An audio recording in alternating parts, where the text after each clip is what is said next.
Kenalan dulu dong, boleh? Dengan siapa? Nama saya Muhammad Razak Multazam, biasa dipanggil Razak. Dari universitas mana, Mas? Dari Universitas Airlangga. Lagi semester berapa? Kebetulan baru lulus kemarin sih. Izin ya Mas ya, di sini saya mau nanya-nanya soal masalah wawasan kebangsaan ya. Menurut Masnya sendiri tahu nggak definisi wawasan kebangsaan dan bela negara?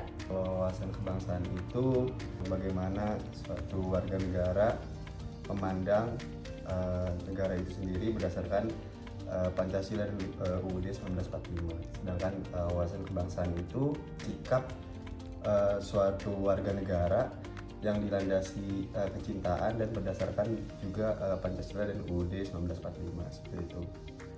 Oh, gitu ya Mas ya. Kalau gitu seberapa penting sih kita harus memahami wawasan kebangsaan dan bela negara dalam kehidupan sehari-hari? Tentu sangat penting karena kita berada di negara Indonesia. Kita harus tahu wawasan kebangsaan kita ini seperti apa, landasannya seperti apa, dan juga cara kita memahami bela negara itu seperti apa, cara kita mencintai atau memandang negara itu seperti apa, seperti itu. Kan belakangan ini banyak tuh ya Mas ya isu-isu yang beredar ya, entah itu isu nasional ataupun isu global. Mas Rajak tahu nggak isu nasional atau isu global yang paling sering dibicarakan saat ini tuh apa sih?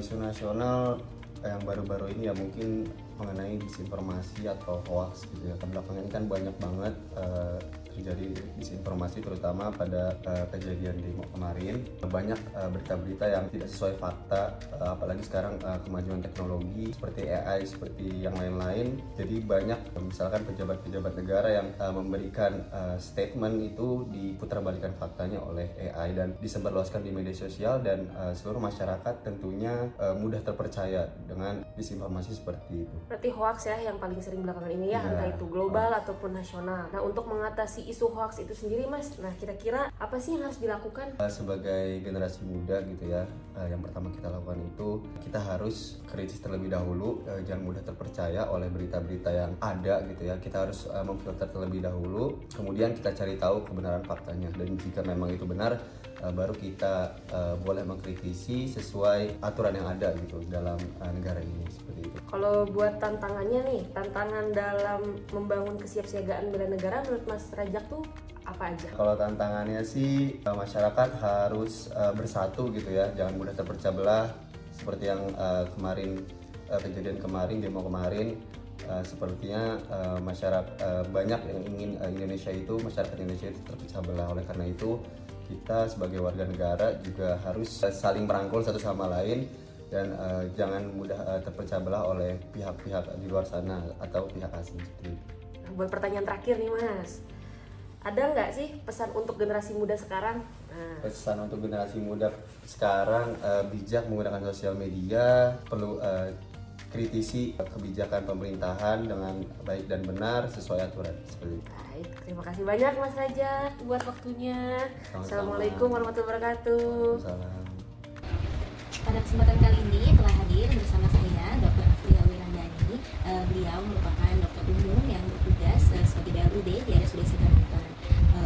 Selamat siang Pak. Siang Dok. Iya, boleh perkenalan dulu Pak, perkenalan singkat. Ya, perkenalkan nama saya Afriya Wirandani, pekerjaan sebagai dokter di salah satu rumah sakit di daerah Sukabumi, RSUD Sidrap. Saya pun juga sebagai dokter perusahaan dari Universitas AW dan di daerah Papua. Jadi pada kesempatan ini saya akan mengajukan beberapa pertanyaan tentang wawasan kebangsaan dan bela negara dari kacamata mungkin masyarakat sipil ya, warga terdekat, tapi sebagai profesi dokter gitu ya. Oke, langsung saya mulai saja ya Pak ya. Oke, untuk pertanyaan pertama itu definisi wawasan kebangsaan dan bela negara yang Bapak ketahui Pak. Untuk wawasan kebangsaan sendiri, yang saya tahu adalah suatu cara pandang seorang atau pengetahuan seorang terhadap suatu negara sendiri untuk menjaga kesatuan dan kesatuan negara itu. Sedangkan untuk bela negara itu usaha dari kita untuk mempertahankan suatu negara, tapi tidak hanya dari misalkan senjata saja yang dipertahankan, tapi dari kehidupan sehari-hari yang simpel, misalkan bela negara dengan cara kita disiplin, jujur, dan salah satunya berintegritas. Menurut Bapak seberapa penting sih kita tuh harus memahami tentang wawasan kebangsaan dan bela negara dalam kehidupan sehari-hari? Menurut saya itu sangatlah penting, karena bela negara dan wawasan itu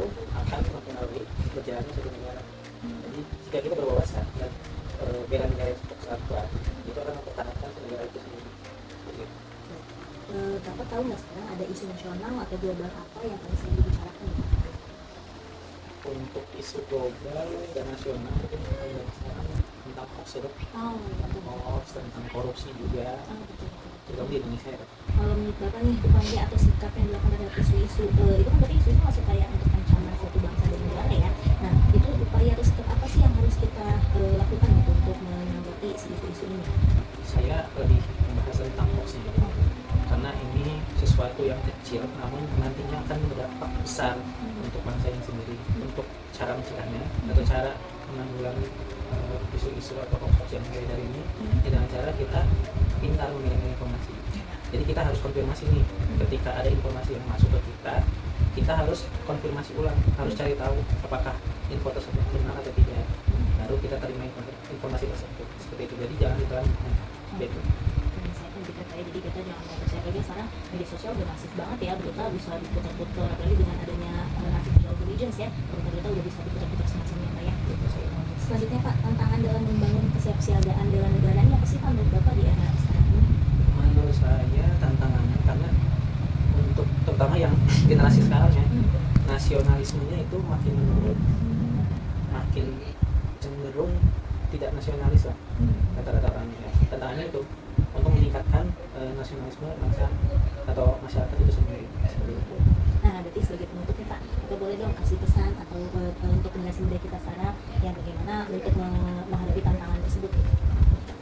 Ya, terima kasih dok. Jadi untuk generasi muda sebagai penerus bangsa itu kita harus mempunyai sikap bela negara dan berwawasan, karena dua dasar tersebut adalah sebagai bekal untuk kita mempertahankan negara ini. Karena jika bukan kita, siapa lagi yang akan mempertahankan negara ini? Seperti itu. Siap, terima kasih banyak Bapak sudah meluangkan waktunya ya di tengah kesibukan prakteknya pastinya. Siap, kalau gitu kita akhiri wawancaranya Pak. Sekali lagi kita ke depan. Assalamualaikum warahmatullahi wabarakatuh. Perkenalkan, nama saya Cindy, perwakilan dari kelompok 3. Hari ini saya akan mewawancarai salah satu narasumber mengenai wawasan kebangsaan dan bela negara. Sudah hadir bersama saya Bapak Hakim. Silakan diperkenalkan sendiri Pak. Terima kasih. Assalamualaikum warahmatullahi wabarakatuh. Nama saya Hakim, saya bekerja sebagai ASN di Kementerian Kesehatan di pelayanan di Rumah Sakit Pusat Hasan Sadikin Bandung. Apa kabar Pak? Ya, alhamdulillah. Baik ya. Mungkin langsung saja ya Pak. Ya, Untuk boleh. pertanyaan yang pertama, apa yang Bapak ketahui mengenai definisi dari wawasan kebangsaan dan juga bela negara sendiri?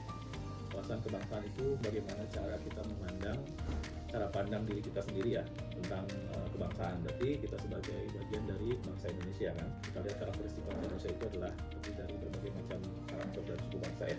Dari Sabang sampai Merauke yang begitu luas gitu. Dan setelah studi, telah sepakati kita disatukan dalam sebuah negara kesatuan, dan di dalamnya terdapat pandangan ya oleh Pancasila, kemudian juga terdapat konstitusi Undang-Undang 1945. Di sana terdapat negara juga. Setiap kita melangkah, setiap kita apapun yang kita hadapi, selalu kita tuh harus mempunyai wawasan seperti itu sebagai landasan untuk kita dalam memecahkan masalah, dalam kita berkehidupan sehari-hari seperti itu.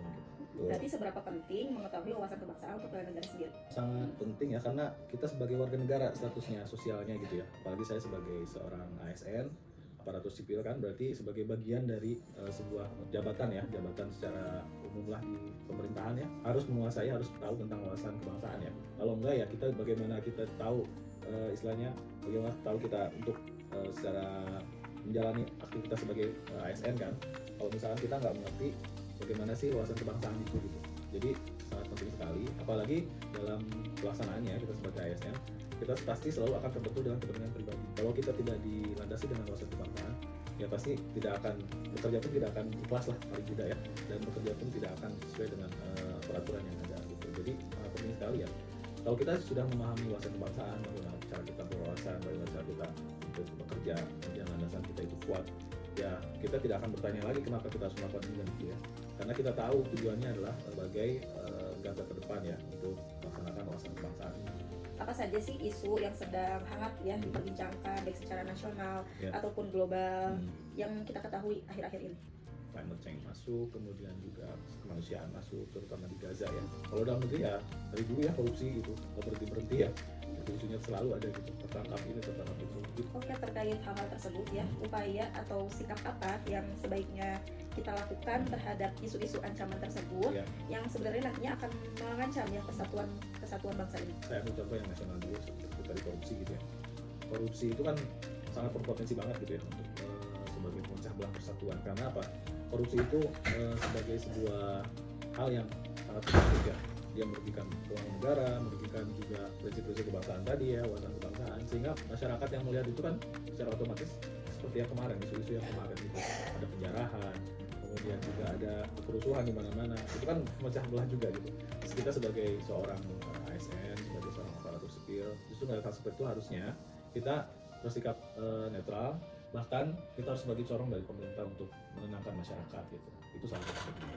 Tidak membuat isu-isu yang berkembang menjadi tambah parah gitu kan. Kita harus kemudian cek and dicek benar nggak informasi-informasi yang ada dalam masyarakat itu gitu. Lalu tantangan apa dalam membangun kesiapsiagaan bela negara saat ini? Tantangan secara otomatis kita juga harus membekalkan kita dengan pengetahuan tentang wawasan kebangsaan itu sendiri. Kalau misalnya kita tidak mengetahui tentang wawasan kebangsaan, bagaimana kita mau mengaplikasikan bahkan ikut serta dalam menyebarkan wawasan kebangsaan ini. Untuk bela negara juga kan pada saat sekarang ini dalam pembangunan ini kita bukan lagi angkat senjata untuk perang melawan musuh gitu kan, tapi mencoba untuk membantu program-program pemerintah, itu salah satunya. Jadi dengan adanya saya sebagai ASN juga di pelayanan juga, kita harus tahu prioritas negara seperti apa, apalagi kami di pelayanan gitu kan. Di pelayanan itu kan secara otomatis berhubungan langsung dengan masyarakat, jadi mau tidak mau kita harus tahu gitu program pemerintah itu seperti apa, dan kita harus melaksanakan program tersebut. Bagaimana kalau misalnya kita tidak tahu program, tidak tahu apa, pasti apa yang kita laksanakan tidak ada tujuannya. Selanjutnya mungkin bisa disebutkan pesan-pesan apa untuk generasi muda saat ini? Sebetulnya PNS atau tidak PNS itu pilihan ya, tapi ketika sudah masuk yang mau tidak mau kan harus mengikuti satu, kita tahu posisi dulu kita sebagai ASN ini, kita dalam siapa gitu. Berarti kita sebagai aparatur kita harus tahu aturan, kita harus tahu jenjang karir kita harus tahu juga siapa dan apa target kita, misalkan seperti pembuatan SKP dulu ya, terus buku kita juga itu masalah-masalah personal. Secara keorganisasian otomatis seperti yang tadi saya sebutkan, kita juga harus tahu target tujuan utama pemerintah itu apa, kita harus mendukung ke sana. Jadi teman-teman yang baru masuk silahkan dipelajari apa aja yang sekiranya aturan-aturan yang mengikat teman-teman, kemudian peluang karirnya juga di antara profesi masing-masingnya. Terus selalu termotivasi lah, walaupun misalkan ya kita berpikir tunjangan itu misalkan sekarang tuh dibandingkan ASN yang dulu memang lebih baik, tapi setidaknya kita juga harus berpikir untuk pengembangan diri. Jadi itu yang paling penting, bukan ASN itu juga seiring dengan berkembangnya kesejahteraan juga harus ditunjang dengan berkembangnya kompetensi. Jadi memang jangan pernah berhenti belajar gitu ya, apapun kondisinya, walaupun kita kadang ya selalu ada dilema etik dalam arti kita sebagai profesi kadang dengan atasan sendiri gitu, kadang kita suka merasa ini kok agak gimana gitu, walaupun ada hal seperti itu, tapi kita tetap harus istilahnya tahu posisi, kita harus tetap percaya, kita harus tetap dalam satu koridor gitu. Jadi coba untuk terus belajar dan belajar gitu aja sih. Oke, terima kasih. Mungkin segitu saja untuk wawancaranya. Terima kasih terutama pesan-pesannya buat kita semua ya. Semoga sehat dan sukses selalu. Amin, terima kasih. Assalamualaikum warahmatullahi wabarakatuh.